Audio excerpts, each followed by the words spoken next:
ওই ওই শোনো না, আজকে কি খাবে বলো? সারাদিনটা পটের বিবি সেজে ঘুরে বেড়াও।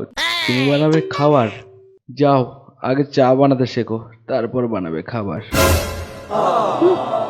সবসময় আমাকে এইভাবেই ইনসাল্ট করে। আজ এমন কিছু বানাবো, কোনো কিছু বলার সুযোগই দেব না। চিকেন টিক্কা বানানোর জন্য প্রথমে কড়াইতে তেল দিন। আচ্ছা।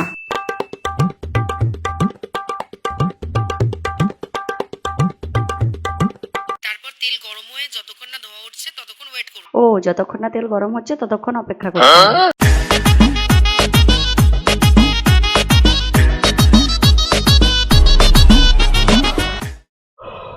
কই গো, রান্না টান্না কিছু হলো? না, আগে ধোয়া উঠবে তারপরে সবকিছু দিতে বলেছে। চলো দেখি কি হয়েছে। এই, তুমি কি করছিলে বলো তো? আমি চিকেন টিক্কা। ও, সব শিখে নিয়েছো তুমি? হ্যাঁ, ফোন দেখে সব শিখে নিই। গ্যাসটা জ্বালিয়েছো কই? কিন্তু ফোনে তো গ্যাস জ্বালানোর কথা বলেনি। হায়রে বিয়ে হলো কেন?